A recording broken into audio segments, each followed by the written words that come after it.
नमस्कार दोस्तों, मेरा नाम है विमल सिंह। बालाजी स्टडी अड्डा में आपका स्वागत है। सुपर टेट 2021 और यूपी टेट 2021 के लिए प्रिपरेशन करा रहे हैं, जिसमें सुपर टेट के सिलेबस के हिसाब से हम आपको प्रैक्टिस सेट करा रहे हैं। जस्ट इससे पहले हमने 30 प्रश्न देखे थे आपके सामान्य ज्ञान और समसामयिक घटनाओं करंट अफेयर पर आधारित। पिछला वीडियो साइड में आई बटन में पिछला वाला वीडियो आपको मिल जाएगा। आज हम देखेंगे उसके आगे के जो है वो 20 प्रश्न, जिसमें 5 प्रश्न आपके रीजनिंग के आते हैं, 5 प्रश्न आपके कंप्यूटर के आते हैं और 10 प्रश्न आपके आते हैं जीवन कौशल प्रबंधन। तो टोटल 20 प्रश्न हम देखेंगे। चलिए शुरू करते हैं रीजनिंग के जो है वो प्रश्नों से। तो 131 प्रश्न आपका कह रहा है कि यहाँ पर विकल्प दे रखे हैं, उसमें आपको अक्षर युग्म को छाटना है। ACE अनुपात, YAC समानुपात, BDF अनुपात, क्वेश्चन मार्क, इस टाइप से 4 ऑप्शन है। बताना है आपको कौन सा जो है वो सही होगा। तो इसको करने के लिए आपको यहाँ पर पैटर्न देखना होता है कि कौन सा मैच कर रहा है। और पैटर्न आपका इस अनुपात से इस अनुपात के बीच भी हो सकता है और इस अनुपात से जस्ट समानुपात के बाद वाला अनुपात है, इससे भी हो सकता है। तो दोनों से ही आप चेक कर सकते हैं। यदि आप यहाँ पर देखेंगे तो A से Y में कितने का डिफरेंस है, तो ये घट रहा है, लगभग -2 हो रहा है। A से एक जस्ट पहले जाएंगे तो Z आएगा और Z से एक और पहले जाएंगे तो Y आएगा। X Y Z फिर A। तो यहाँ पर देखिए y लिखा हुआ है, यानी कि a में 2 घटाएंगे y आएगा। c में भी देखिए क्या यही चीज़ हो रही है, तो c में 2 घटाएंगे तो यहाँ पर a आएगा। 2 घटाने का मतलब है कि c से जस्ट पहले जाएंगे तो b आएगा, b से जस्ट पहले आप जाएंगे तो आपका a आएगा। तो वही यही चीज़ यहाँ पर भी c से घटाने पर a आ रहा है 2।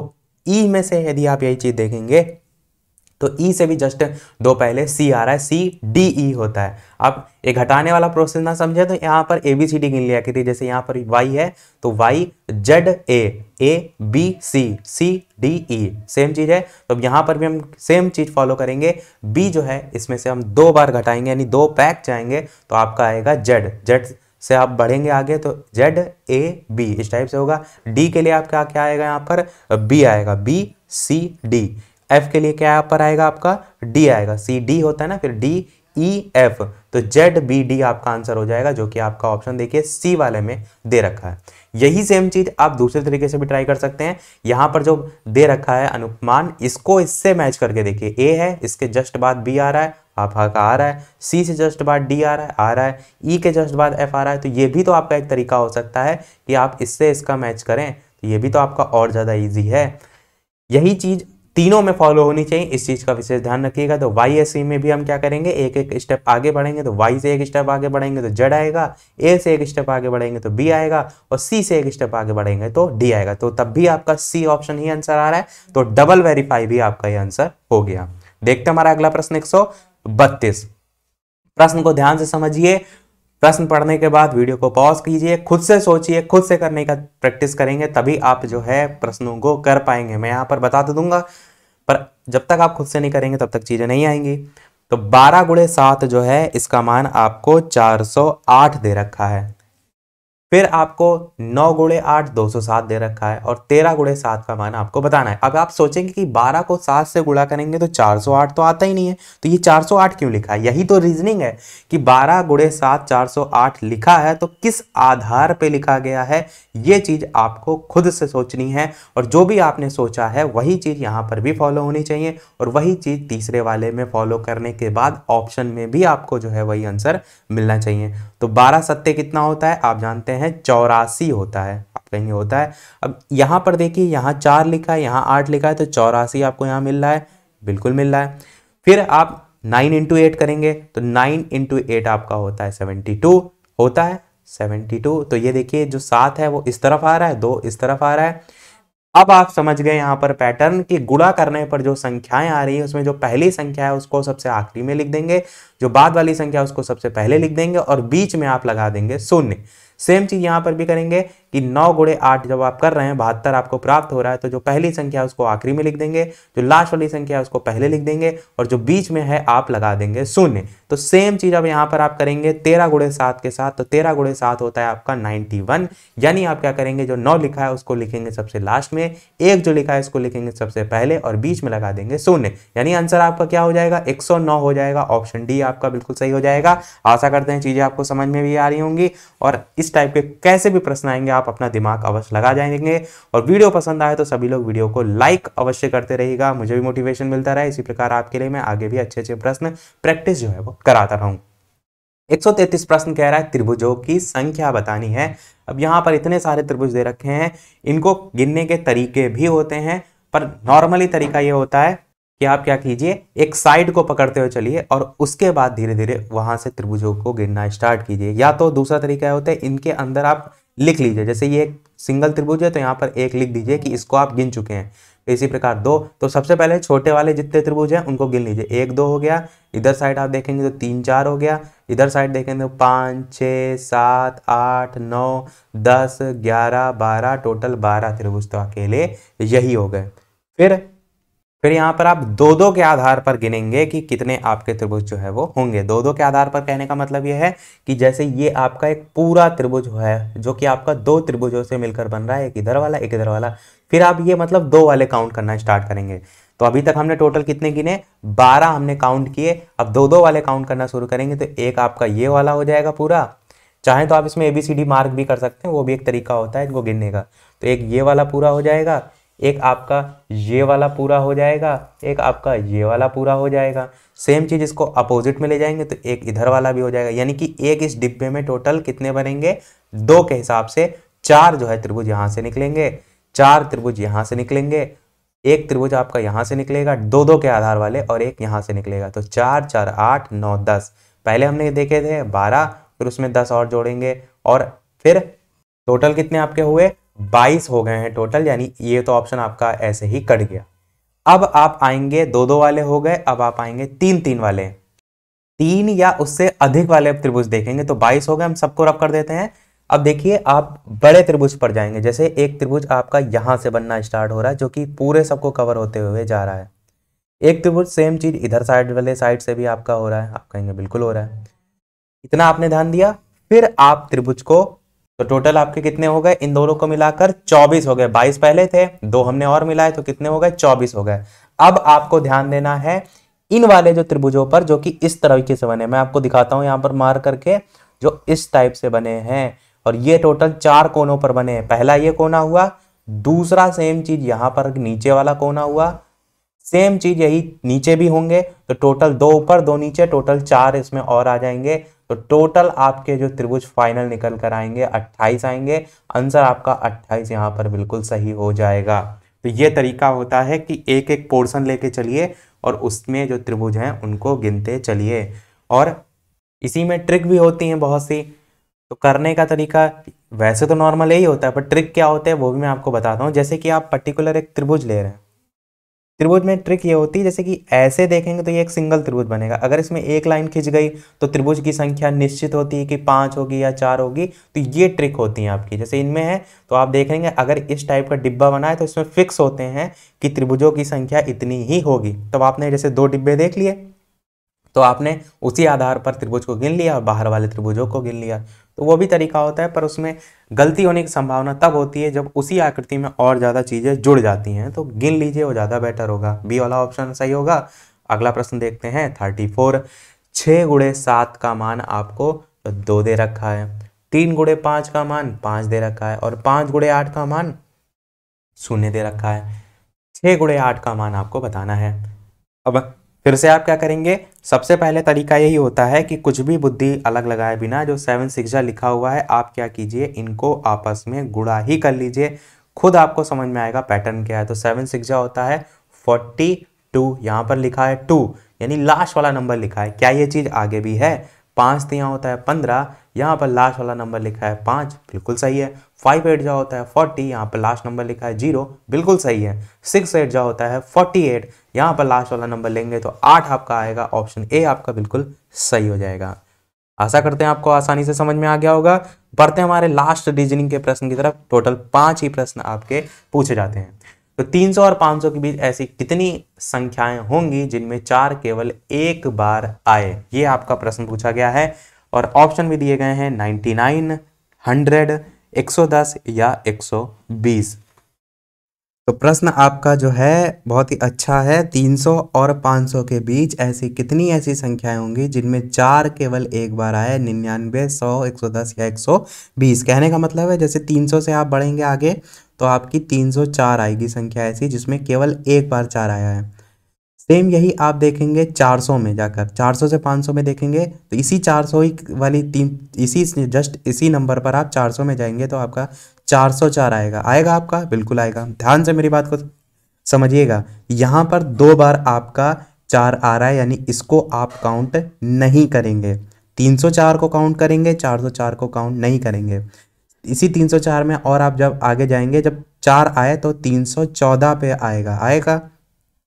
इसी 414 को यदि आप देखेंगे तो यहाँ पर आपका 2 संख्याएं आपकी आ रही हैं, 4 2 बार आ रहा है तो इसको आप काउंट नहीं करेंगे, इसको करेंगे। मतलब कि आपका, मेरा कहने का इतना सा सीधा सा मतलब है कि 300 से 400 के बीच ऐसी जितनी भी संख्याएं होंगी जिनमें केवल एक बार 4 आएगा, वो आपकी जितनी भी संख्याएं होंगी यदि उनको आप 400 से 500 के बीच में देखेंगे तो उन सभी संख्याओं में वो संख्या डबल बार आएगी। यानी कि 300 से 400 के बीच वाली संख्याएं, अगर मान लीजिए आपकी कुल मिलाकर 10 ऐसी संख्याएं, हमने मान लिया थोड़ी देर के लिए कि 10 ऐसी संख्याएं हैं 300 से 400 के बीच जिनमें केवल एक बार 4 आता है, तो 400 से 500 के बीच ऐसी वो जितनी भी संख्याएं होंगी उनमें वो 4 जो है वो एक बार नहीं आएगा, 2 बार आएगा, सेम उसी जगह पर जैसे मैंने आपको ये करके बताया। एक दो और एग्जांपल मैं आपको बता देता हूँ ताकि आपका कंसेप्ट क्लियर हो जाए।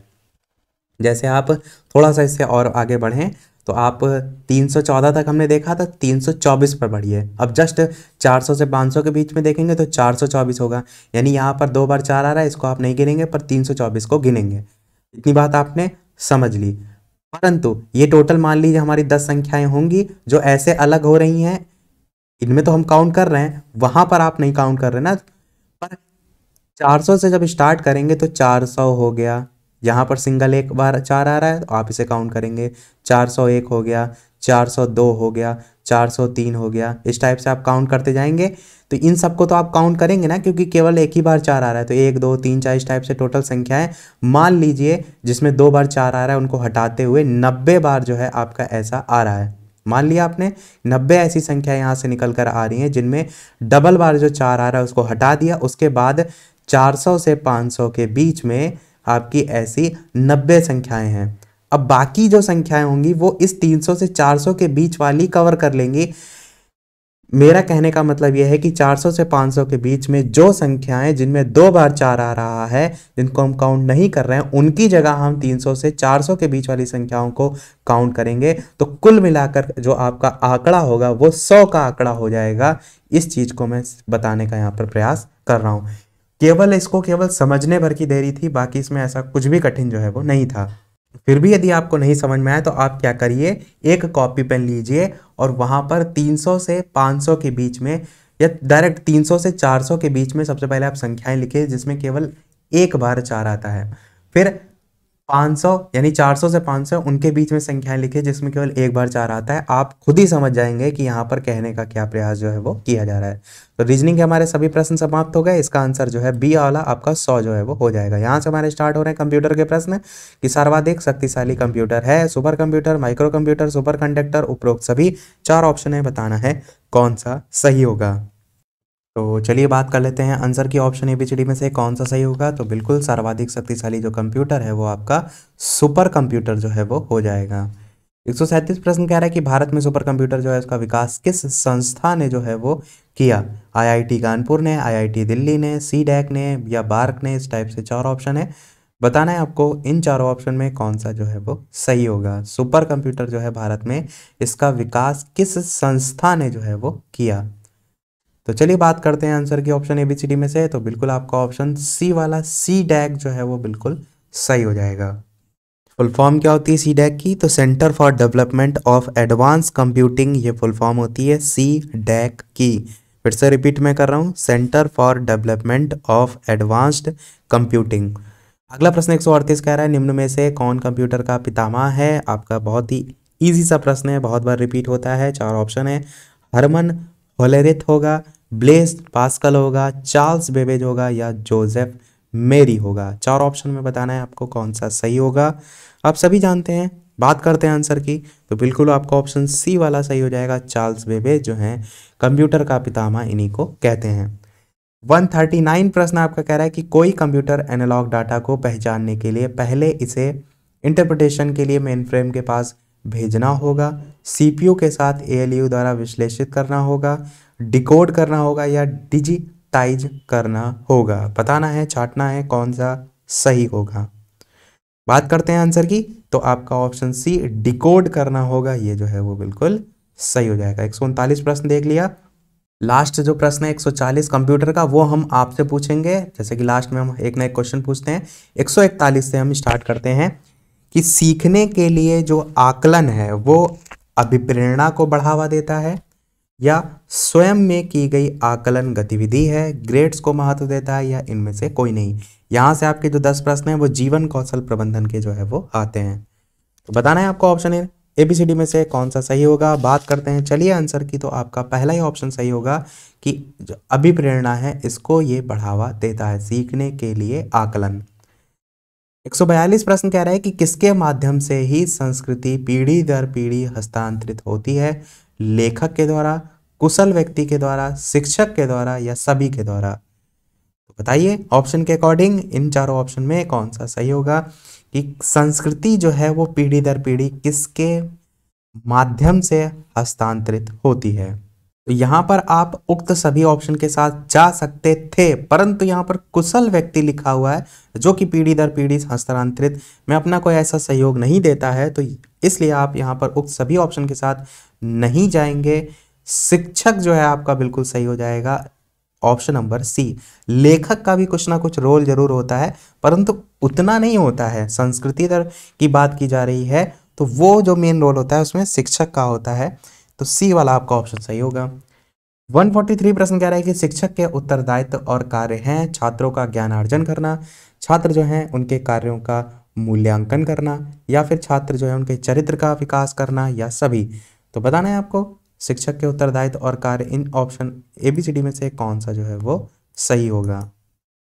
बात करते हैं आंसर की, तो बिल्कुल आपका ऑप्शन डी वाला उक्त सभी सही हो जाएगा। शिक्षक के उत्तरदायित्व तो छात्रों का ज्ञान अर्जन तो होता ही होता है, कार्यों का मूल्यांकन करना होता ही है, चरित्र का विकास भी होता है, तो डी आपका ऑप्शन बिल्कुल सही हो जाएगा। 144 प्रश्न कह रहा है कि आवश्यकता का पदानुक्रम सिद्धांत किसके द्वारा प्रतिपादित किया गया। मोस्ट इंपॉर्टेंट क्वेश्चन है, मैस्लो के द्वारा, पावलोव के द्वारा, कोहलर के द्वारा, वॉटसन के द्वारा। चार ऑप्शन में बताना है आपको कौन सा सही होगा। तो चलिए बात करते हैं आंसर की, ऑप्शन ABCD में से कौन सा सही होगा। तो आप सभी जानते हैं आपका ऑप्शन ए मैस्लो जो है वो बिल्कुल सही हो जाएगा। और इन्होंने जो ये सिद्धांत दिया था, इन्होंने ए थ्योरी ऑफ ह्यूमन मोटिवेशन नामक जो अपना ग्रंथ था उसमें भी प्रस्तुत किया था। ध्यान रखिएगा, ए थ्योरी ऑफ ह्यूमन मोटिवेशन जो इनका ग्रंथ है, इन्हीं का ग्रंथ है, उसमें जो है प्रस्तुत किया था। और जो मैस्लो हैं ये प्रथम ऐसे मनोवैज्ञानिक जो हैं वो हैं जिन्होंने आत्म सिद्धि प्रत्यय का भी अध्ययन जो है वो किया। 145 प्रश्न कह रहा है कि अध्यापक के अंदर कौन सा गुण होना चाहिए, वैयक्तिक होना चाहिए, सामाजिक होना चाहिए, व्यवसायिक होना चाहिए या सभी होने चाहिए। तो बताना है आपको इन चारों ऑप्शन में कौन सा सही होगा, अध्यापक के अंदर कौन सा गुण होना चाहिए। बात करते हैं आंसर की, तो आप क्या कहेंगे, अध्यापक के अंदर वैयक्तिक इंडिविजुअल गुण होना ही चाहिए, सामाजिक भी होना चाहिए, व्यवसायिक तो होता ही है। उक्त सभी आपका ऑप्शन डी यहाँ पर सही हो जाएगा। 146 प्रश्न कह रहा है कि एक अच्छे अध्यापक जो है उसके लिए क्या होना आवश्यक है। चरित्रवान होना आवश्यक है, धैर्यवान होना आवश्यक है, साहसी होना आवश्यक है या सभी होना आवश्यक है। तो आप क्या कहेंगे, सभी होना आवश्यक है। इजी सा प्रश्न है, किसी का गलत नहीं होगा। लोकतंत्र जो है उसका दूसरा मूल सिद्धांत क्या है, समानता, दृढ़ता, पौरुष, उत्साह। ये थोड़ा सा डिफरेंट प्रश्न है, चार ऑप्शन में बताना है कि लोकतंत्र का दूसरा मूल सिद्धांत क्या है। तो चलिए बात करते हैं आंसर की, ऑप्शन ABCD में से। तो पहला ही आपका ऑप्शन समानता जो है वो बिल्कुल सही हो जाएगा। लोकतंत्र का दूसरा मूल सिद्धांत जो है वो समानता होता है। 148 प्रश्न कह रहे हैं निम्नलिखित में से कौन विकास के व्यापक जो आयाम हैं उनकी सही पहचान करता है, शारीरिक, संज्ञानात्मक, सामाजिक और संवेगात्मक या फिर संवेगात्मक, बौद्धिक, आध्यात्मिक और स्व या दोनों या सामाजिक, शारीरिक, व्यक्तित्व, स्व। तो चार ऑप्शन में बताना है आपको, छांटना है कौन सा जो है वो सही होगा। तो प्रश्न है आपका कि निम्नलिखित में से कौन विकास के व्यापक आयामों की सही पहचान करता है, जिसमें शारीरिक, संज्ञानात्मक, सामाजिक, संवेगात्मक, इस टाइप के ऑप्शन है। फिर आपका ऑप्शन है संवेगात्मक, बौद्धिक, आध्यात्मिक और स्व। ये ऑप्शन जो दे रखे हैं मैं दोबारा इसलिए पढ़ रहा हूं क्योंकि ध्यान यहां पर देने वाला है कि बी वाले ऑप्शन में शारीरिक को गायब कर दिया गया है, तो आपका ए वाले को आप ज्यादा प्रेफरेंस देंगे। ए और बी दोनों में यदि आप देखेंगे तो कुछ ऐसे ऑप्शन आपको मिलेंगे जिसमें जो आध्यात्मिक है वो विकास के आयामों से थोड़ा सा हट के है, तो बी ऑप्शन को भी आप काटेंगे तो ए और बी तो कट ही जाएगा। सामाजिक, शारीरिक, व्यक्तित्व और स्व की बात करें तो ये पहले वाले से मैच कर रहा है, पर लास्ट वाले में एक आपका जो ऑप्शन है वो कौन सा वाला है, संज्ञानात्मक वाला, जो कि नहीं दे रखा है, जो कि डी वाला ऑप्शन काट के पहले वाले आपके ऑप्शन के साथ जो है वो जाएंगे। ये आपका बिल्कुल सही हो जाएगा। 149 प्रश्न कह रहा है कि मान्यता अनुसार बच्चों के अधिक नजदीक होते हैं उनके भाई बहन, शिक्षक, पिता या माँ। 4 ऑप्शन है, बताना है आपको कौन सा सही होगा।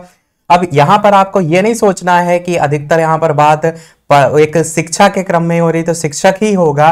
बच्चों के सबसे अधिक नजदीक कौन सा होता है उसके संदर्भ में पूछा गया, तो आपको आंसर भी उसी के अनुसार जो है वो टिक करना है। तो बिल्कुल आपका शिक्षक नहीं होगा, माँ जो है आपका ऑप्शन डी वाला बिल्कुल सही हो जाएगा। इसीलिए मैंने बोला कि ध्यान से चीजों को समझिए। अगला और इस वीडियो का लास्ट प्रश्न देखते हैं, उसके बाद एक प्रश्न हम जो अभी ऊपर छोड़ के आए वो हम आपसे पूछेंगे। 150 प्रश्न कह रहा है कि मानवीय संसाधनों का उपयोग आवश्यक है, उत्तम शिक्षा के लिए आवश्यक है, कठिन शिक्षा के लिए आवश्यक है, सरल शिक्षा के लिए आवश्यक है, या सभी के लिए आवश्यक है। 4 ऑप्शन में बताना है आपको कौन सा सही होगा। मानवीय संसाधनों का जो उपयोग है वो किसके लिए आवश्यक है। तो चलिए बात करते हैं आंसर की option A B C D में से। तो आपका बिल्कुल ऑप्शन ए वाला उत्तम शिक्षा के लिए आवश्यक है मानवीय संसाधनों का उपयोग, बिल्कुल सही हो जाएगा। अब वो प्रश्न पूछने से पहले वीडियो अभी तक आपने लाइक ना किया हो तो सभी लोग वीडियो को लाइक अवश्य कर दीजिएगा, मुझे भी मोटिवेशन मिलता रहे और ऐसे ही आगे भी अच्छे अच्छे प्रैक्टिस सेट में आपको कराता रहूं। चैनल पर नए हो तो सब्सक्राइब करके भी और जुड़ जाइएगा। टेलीग्राम चैनल से नहीं जुड़े हैं तो वीडियो के डिस्क्रिप्शन में आपको लिंक मिल जाएगी, सर्च करके भी आप जुड़ सकते हैं। और साथ साथ वीडियो को शेयर भी अवश्य कर दीजिएगा। और सीटेट के जो छात्र हैं उनके लिए मैं बता दूं आपको कि सीटेट के लिए प्रैक्टिस सेट हम उसके लिए फिर से स्टार्ट कर रहे हैं और टाइमिंग आपकी दोपहर की ही हम रखेंगे क्योंकि इस समय जो है वो सुपर टेट की है। और आगे चलते हुए जैसे पेपर नजदीक आएगा तो इसमें टाइमिंग में आपको चेंजमेंट देखने को मिल सकता है, पर अभी जो टाइमिंग है वो मैंने आपको बता दी। 140 वाला जो प्रश्न है वो आपको वीडियो के मेन कमेंट में टाइप करके आंसर बताना है कि शब्द कंप्यूटर सर्वप्रथम कब प्रयोग में लाया गया, 1749, 1592, 1613 या उपरोक्त में से कोई नहीं। ऑप्शन एबीसीडी में से कौन सा सही होगा, अपना उत्तर वीडियो के मेन कमेंट में टाइप करके बताइएगा। तो देखते हैं कितने लोग सही इसका आंसर बताते हैं। इसी के साथ हमारे आज के सभी प्रश्न समाप्त होते हैं। आज की वीडियो में इतना ही। वीडियो पसंद आया हो लाइक अवश्य कीजिएगा, चैनल पर नए हो सब्सक्राइब जरूर कीजिएगा। मिलते हैं फिर अगले वीडियो में एक नए टॉपिक के साथ, एक नए प्रैक्टिस सेट के साथ, कुछ नए प्रश्नों के साथ। तब तक के लिए नमस्कार, थैंक यू फॉर वॉचिंग। जय हिंद दोस्तों।